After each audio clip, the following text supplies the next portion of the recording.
Hello guys, Dangi academy पर आप सभी का स्वागत है। रीट एग्ज़ाम के लिए हम सबसे पहले ओल्ड क्वेश्चन पेपर को सॉल्व कर लेते हैं ताकि एग्ज़ाम का पैटर्न हमें समझ में आ सके। तो टाइम वेस्ट किए बिना डायरेक्ट हम अपने टॉपिक पर आते हैं। आज हम देखने वाले हैं बाल विकास तथा शिक्षा शास्त्र के क्वेश्चन। इससे पहले के वीडियो लेक्चर में आप साइंस और मैथ्स के क्वेश्चन देख चुके हैं। यदि आपने अभी तक उन वीडियो को नहीं देखा है तो दांगी एकेडमी की प्लेलिस्ट में जाकर उन वीडियो को आप देख सकते हैं। तो देख लेते हैं हमारा पहला क्वेश्चन क्या है।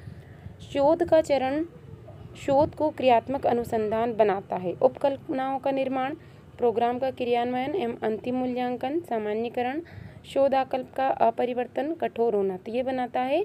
कभी भी आप रिसर्च करेंगे या शोध करेंगे तो क्या बनाएगा? प्रोग्राम का क्रियान्वयन एवं अंतिम मूल्यांकन। निम्न में से कौन सी समस्या क्रियात्मक अनुसंधान के लिए उपयुक्त नहीं है? हिंदी में 5वीं कक्षा के विद्यार्थियों के लेख में सुधार करना, 7वीं कक्षा के विद्यार्थियों के व्यवहार पर लिखित प्रशंसा एवं मौखिक प्रशंसा के प्रभाव का तुलनात्मक अध्ययन, भूगोल के अधिगम में एटलस एवं ग्लोब का प्रयोग, परंपरागत विधि के ऊपर कंप्यूटर सहायतित अनुदेशन का प्रभाव। तो ऑप्शन नंबर डी आपका बिल्कुल सही ऑप्शन हो जाएगा। विधि के ऊपर कंप्यूटर सहायतित अनुदेशन का प्रभाव। तो जो भी आप पहले से कोई भी विधि अपनाते हुए आ रहे हैं, अब उसमें आप कंप्यूटर को जोड़ दीजिए ताकि आपका अच्छा उस पर इफेक्ट पड़ सके। बालकों का मुफ्त एवं अनिवार्य शिक्षा का अधिकार 2009 में निम्न में से किस पर ध्यान नहीं दिया गया है? तो देखिए 2009 में आया था बालकों के लिए अनिवार्य मुफ्त शिक्षा का अधिकार, तो सिर्फ 14 वर्ष तक के बच्चों के लिए था। उसके बाद की शिक्षा पर उस पर ध्यान नहीं दिया गया। तो ऑप्शन नंबर डी आपका सही आंसर हो जाएगा। राष्ट्रीय पाठ्यचर्या रूपरेखा 2005 में भारत की धार्मिक एवं सांस्कृतिक विविधता को मानना, स्त्रियों के प्रति सम्मान एवं जिम्मेदारी के दृष्टिकोण को बढ़ाने के प्रोग्राम का आयोजन एवं वृत्त चित्र तथा फिल्मों को एकत्र करना एवं दिखाना जिनके माध्यम से न्याय एवं शांति में वृद्धि हो को सुझाया गया, ताकि शांति की शिक्षा दी जा सके, मूल्यों की शिक्षा दी जा सके या नागरिकता की शिक्षा दी जा सके, या इनमें से कोई नहीं। तो ध्यान रखें, ये जो भी मार्ग सुझाया गया है, क्योंकि आपको लास्ट लाइन में दिखाई दे रहा है शांति में वृद्धि हो, तो ये शांति की शिक्षा के लिए बनाया गया था।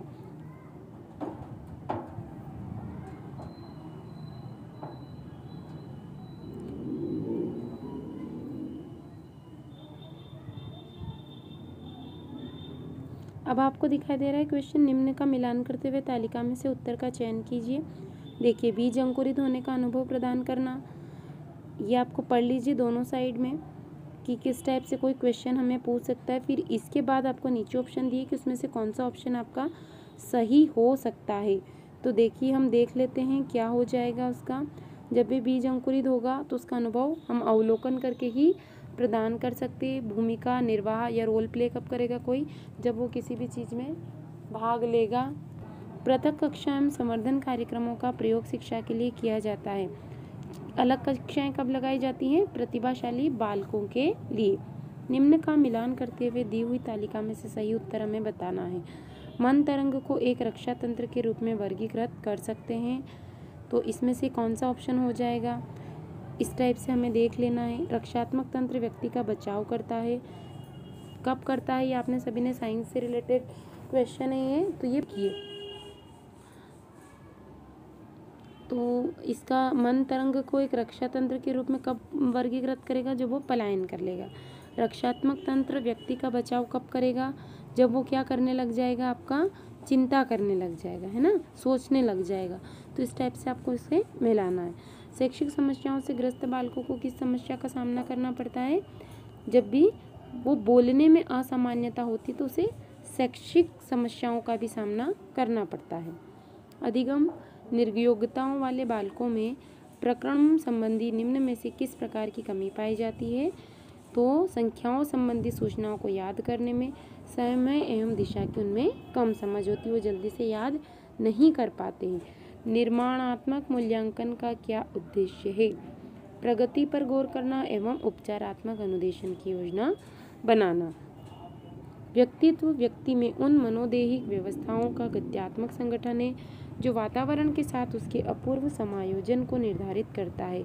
व्यक्तित्व की ये परिभाषा किसने दी थी? ये परिभाषा दी थी G.W.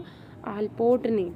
प्रायः बालकों की बुद्धि का मापन किसके द्वारा किया जाता है? अवाचिक समूह बुद्धि परीक्षणों के द्वारा बालकों की बुद्धि का मापन किया जाता है। कौन बुद्धि परीक्षणों के दुरुपयोग का संकेत देता है? तो बुद्धि लब्धि का लेबल बालकों पर लगाकर अध्यापक अपनी अकुशलता को छिपाते हैं। कभी कभी आपने देखा होगा स्कूल में टीचर बोल देते हैं कि ये इसका माइंड ही नहीं है पढ़ने में, ये बच्चा तो बहुत तेज है। तो जब खुद टीचर में कुशलता नहीं होती है तो वो बच्चों पर इन चीज़ों को थोप देते हैं और खुद कार्य करने से बच जाते हैं। कौन सी पिछड़े हुए बालकों की विशेषता नहीं है? अपनी प्रकृति प्रदत्त योग्यताओं से कम स्तर की शैक्षिक उपलब्धि, ये तो पिछड़ा बालक ही करेगा। सामान्य विद्यालय कार्य के साथ वो गति नहीं रख पाएंगे, वो स्लो मोशन में चलेंगे। अपनी आयु के बालकों से पिछड़ जाएंगे। तो ये तीनों गुण तो हैं, बस लास्ट वाला है कि वो कम बुद्धि रखते हैं। कम बुद्धि नहीं होती, थोड़ी सी उनमें सीखने की क्षमता कम होती है। निम्न में से कौन सा तरीका प्रत्यक्ष समायोजन का है? तो ऑप्शन नंबर डी, लक्ष्यों का प्रतिस्थापन। बालक के व्यक्तित्व को किस प्रकार का अधिगम प्रभावित करता है? ऑप्शन नंबर बी, अनुकरण। क्योंकि आपको मालूम होगा छोटे बच्चे हमेशा देखकर ही सीखते हैं, उसे कहा जाता है अनुकरण अधिगम। जैसा वो अपने आसपास देखेंगे वो उसी प्रकार की क्रियाएं करेंगे। व्यक्तिगत विभिन्नताओं से संबंधित निम्न में से कौन सा कथन सही है? यदि विद्यार्थी का बुद्धि स्तर समान है तब भी उपलब्धि में विभिन्नता हो सकती है। देखिए आपको एक चित्र दिखाई दे रहा होगा नीचे, इस टाइप से देखिए आपको एंशियन इजिप्टियन आर्ट है, फिर आर्किटेक्चर, कंटेंट ऑफ टॉम्स, इसको डिवाइड किया गया है अलग अलग टाइप से। इस चित्र को अच्छे से आप देख लीजिएगा। इसके ऊपर क्वेश्चन पूछे गए हैं हमें, तो ये क्वेश्चन है इसमें से कि किसका है, तो ये बताया गया है आपको प्रत्यय मानचित्र का ये चित्र है। निम्न में से कौन सी तकनीक प्रक्षेपण तकनीक नहीं है? शब्द साहचर्य, खेल तकनीक, शिक्षक चित्र साहचर्य। तो ऑप्शन नंबर डी, व्यक्तिगत अध्ययन प्रक्षेपण तकनीक नहीं है। प्रजातिगत व्यक्तिगत विभिन्नताओं को समझने में निम्न में से क्या मददगार साबित नहीं होता है? तो कभी भी बुद्धि मददगार साबित नहीं होता है। निम्न में से कौन सा बालकों के अधिगम एवं विकास में सबसे अधिक योगदान देता है? तो हमेशा ध्यान रखिए, बच्चा हमेशा सबसे पहले परिवार से दिखता है, फिर उसके समान जो वयस्क होंगे, समूह, जिस समूह में या जिस ग्रुप में वो रह रहा है, और टीचर, इन तीन चीज़ों का उस पर सबसे ज़्यादा अफेक्ट पड़ता है। तो ऑप्शन नंबर बी आपका सही आंसर हो जाएगा। यदि आप इस चैनल पर नए हैं तो सबसे पहले इस चैनल को सब्सक्राइब कीजिए और बेल आइकन को प्रेस कर दीजिए ताकि आने वाले वीडियो के नोटिफिकेशन आपको मिल सके। एक अध्यापक को निम्न में से किस स्थान से सहमत होना चाहिए? किस स्थान से वो सहमत होगा कोई भी अध्यापक? तो बाह्य प्रेरणा तब होती है जब अधिगमकर्ता बाह्य पुरस्कार प्राप्त करने के लिए कार्य करते हैं। इसलिए स्कूलों में या कहीं भी छोटे या किसी भी टाइप का पुरस्कार बच्चों को दिया जाता है तो कभी भी पुरस्कार की कीमत से उसे कोई फर्क नहीं पड़ेगा, सिर्फ उसके मन में क्या रहेगा, एक इच्छा रहेगी पुरस्कार पाने के लिए, तो वो कार्य करने के लिए ज़्यादा प्रसन्नता महसूस करेंगे और ज़्यादा खुशी से उस कार्य को करेंगे। एक अध्यापक मानचित्र की खाली रूपरेखा में केवल नदी, पहाड़, मैदान, घाटियों को बताता है। वह विद्यार्थी को मुख्य नगर, रेलवे और मुख्य नगरों को जोड़ने वाले राज्य मार्गों को चिन्हित करने को कहता है। विद्यार्थियों को अन्य पुस्तकों और मानचित्रों को अध्ययन करने की इस दौरान मनाही है कि वो किसी रेफरेंस बुक को यूज़ नहीं कर सकते। ये किस टाइप का उपागम है हमें ये बताना है। तो ये खोज उपागम है कि उन्हें बिना किसी की हेल्प लिए उन्हें खोजना है कि कहाँ पर कौन सा मार्ग है, कौन सा रेल मार्ग है। निम्न में से कौन सा उदाहरण बांडुरा के अवलोकन आधारित अधिगम का नहीं है?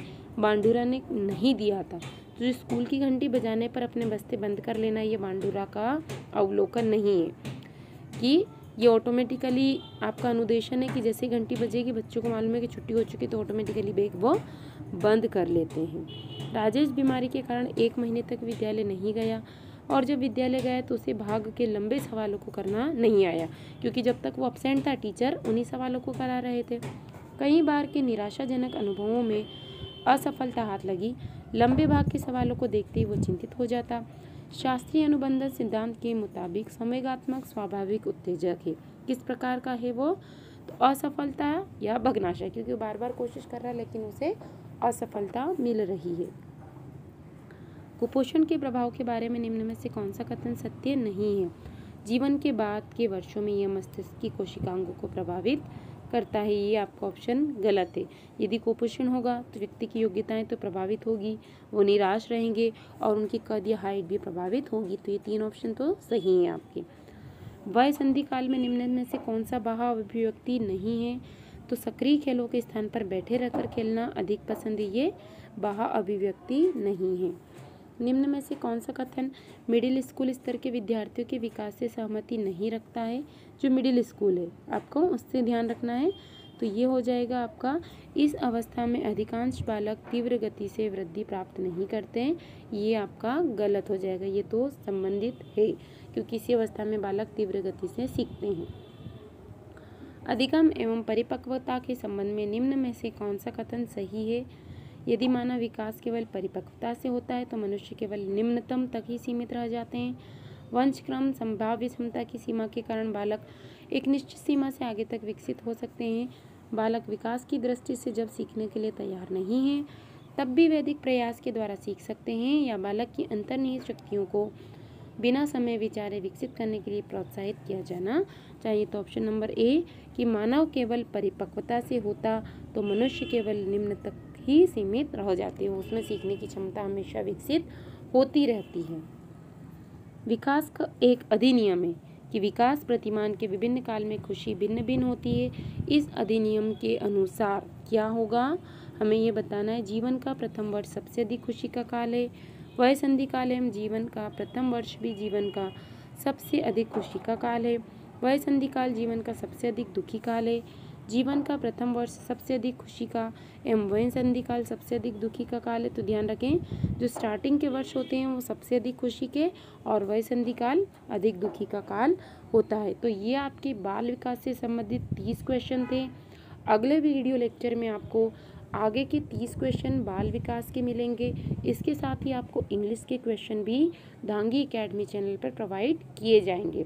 यदि आपने चैनल को अभी तक सब्सक्राइब नहीं किया है तो चैनल को सबसे पहले सब्सक्राइब कर लीजिए और बेल आइकन को प्रेस कर दीजिए ताकि आने वाले वीडियो के नोटिफिकेशन आपको मिल सके। बने रहिए दांगी एकेडमी के साथ में।